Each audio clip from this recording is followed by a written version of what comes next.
Hello everyone.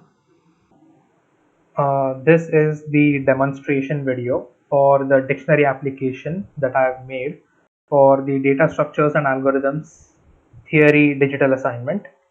So before I actually give the demonstration, I would like to first give you a basic idea of the project. I've made a dictionary program in which you can search a word, and it gives you, like, if the word entered is valid, it will give you the meaning of the word. If the word is not present in the dictionary and you would like to add it to the dictionary and you're sure that it is an actual word along with a meaning, then you also have the option to add it to the dictionary. You can also delete a word from the dictionary. If there is a wrong word that you've accidentally entered into the dictionary, then you can delete the given word as well, assuming that it exists in the dictionary. Uh, the idea for this project came up when I was learning about the trie data structure and its uses and its advantages, especially with strings and string operations. So that's where the inspiration came from. Like I just mentioned, the data structure that I've used for this application is the trie data structure. The trie data structure is also called like a prefix tree data structure, in which essentially each node contains about 26 pointers, or the amount of pointers that are required for the root. The number of pointers is equal to the alphabet size of a given language. So assuming that we are using English, the alphabet size would be 26. So there would be 26 pointers for each node, and which represent like 26 possible um, branches that the tree can expand, that the trie can expand into. So the reason of choosing this data structure is because the insertion operation as well as the searching operation in this data structure, and the deletion operation as well, is incredibly fast. It is linear and the time complexity is O of n, where n is the length of the string. So it is very much faster than a lot of other data structures out there, and that was the main reason for choosing this data structure. These basic features, there's also another important feature, which is suggestion or autocomplete feature. Essentially, when you give a word, it gives the dictionary suggests a few other words that are similar to the given word. What it essentially does is it takes the first n minus 1 letters of a given word, provided that the length of the string is greater than 1. It takes the first n minus 1 letters, and based on those letters, it gives the suggestions. As we will see in the demonstration, I will explain it in a bit more detail over there. So this is one of the other features that the dictionary program has, which is possible due to the trie data structure. So now let's go along to the demonstration. Um, Let us first. So these are my three main files. This is animation, which is a utility header that I've created just to just to make the program a little bit more visually appealing, uh, and just to provide some fun little animations to the texts. This is the main trie.h file, where the functions which operate on the main data structure are declared and defined. This is the main driver code. So let us first compile this. Right. Before compiling this program, I would also like to add that over here I'm using a function called playSoundA, which is defined in the windows.h header, to play a sound effect when any text is displayed by the program. This is simply to make it a bit more realistic and fun. So if we try to compile this program normally, it tells us that there is an undefined reference to in playSoundA. So the problem is that we need to actually link the winmm.lib file and we need to explicitly tell the compiler to link this file at the time of compilation. So while compiling, we need to add this explicitly, this argument which says -l when mm, which tells the compiler to actually link the file explicitly. So now if we do this, yeah, now it has compiled successfully, as you can see, and the .exe file has also been created over here. So right now we are here in the working directory, as you can see, learning CPP VS Code over here. So now let's start the application. So I've added this loading animation. The program does not actually need a loading animation, but I just thought this would be a bit more realistic and visually pleasing. So that's why I added this loading animation.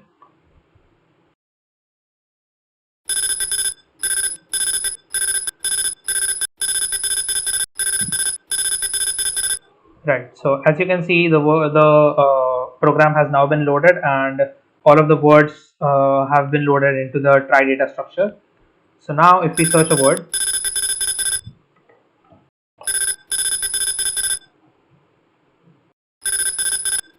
so it says that the word is found.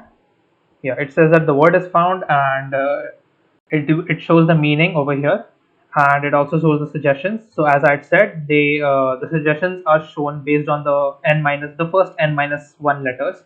So over here it shows suggestions based on T and H. So we can see THEAN, THANK, THAT, THEIR. It also knows that we have already searched THE, so it should not display it again under suggestions. So over here, I would first like to turn off the beeping sound so that I can speak while the animation loads.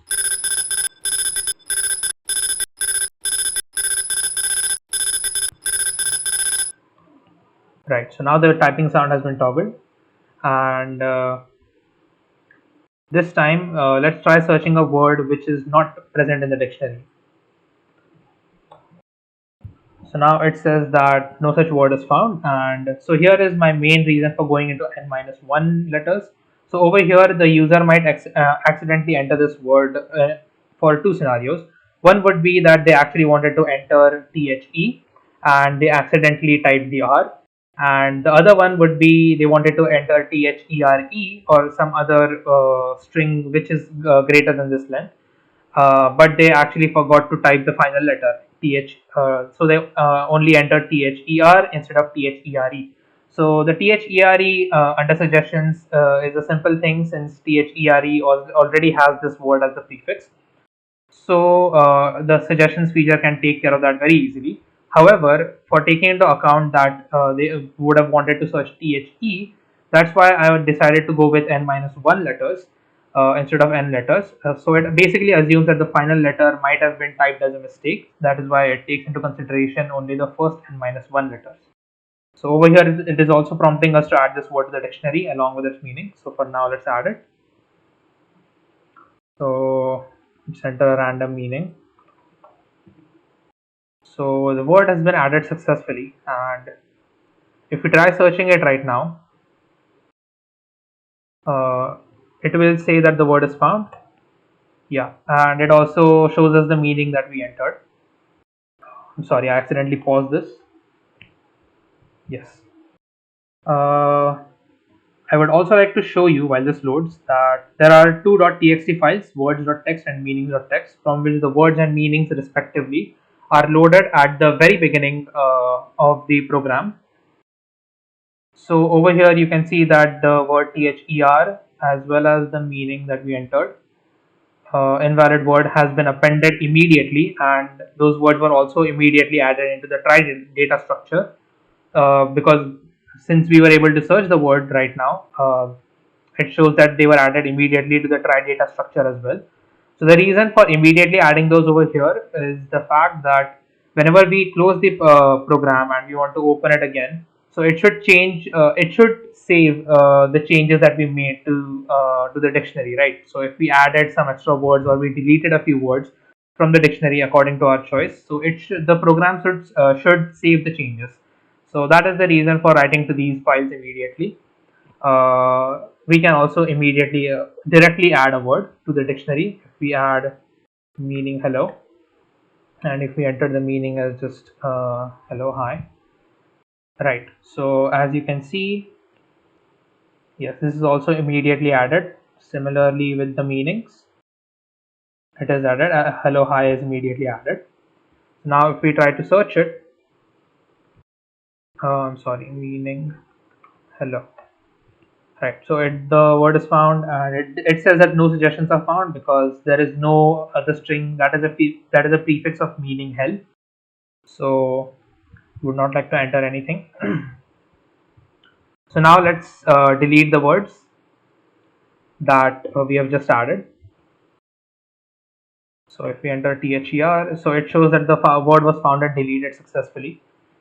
So if we immediately check the words.txt file, you can see that the word was immediately deleted from here, as well as it is deleted from the try data structure. I can show you. We can try searching ther again, and it shows the error again.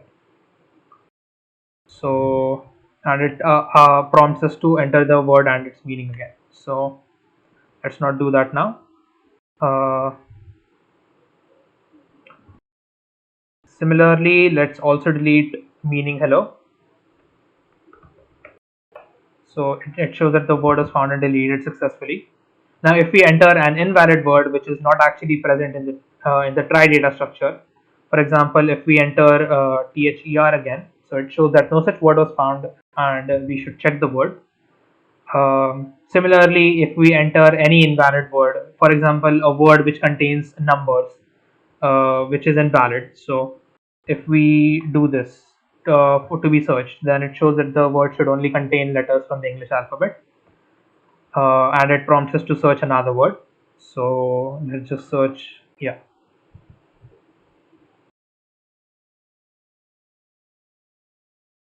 right. It checks the validity of the word in each of the options. So even if we go over here and if we add a letter, if we add a number to a word to be deleted, it again uh, says that the words should contain only English alphabets, and it prompts us to delete something else. So for now, let's just enter something which is not present in the dictionary. Right. So we can quit the menu. Right. So this is my main dictionary program uh, that I have created for the assignment, and as you can see, it clearly takes care of quite the exceptions.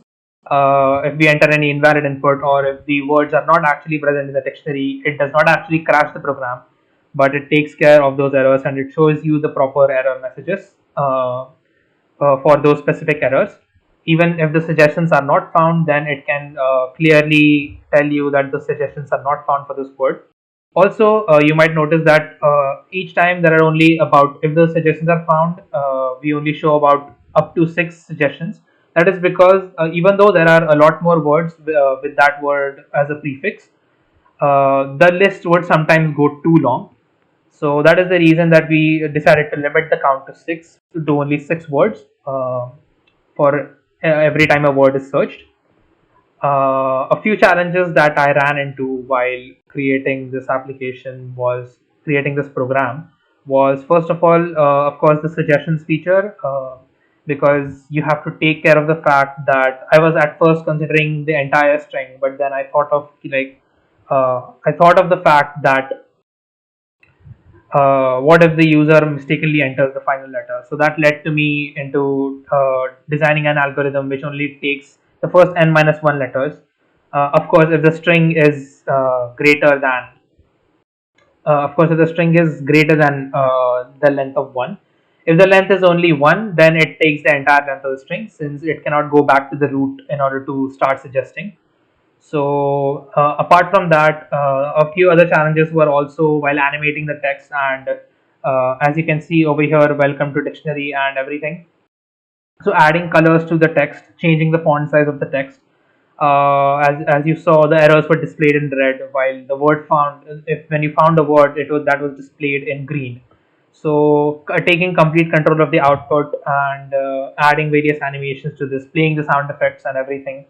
So that took a little bit of a research from my side, but yeah, apart from that, I think everything else was handled smoothly. These were the main challenges that I ran into, and after a bit of research and uh, solving a few bugs that came up, I was able to handle errors and show good animations into the program.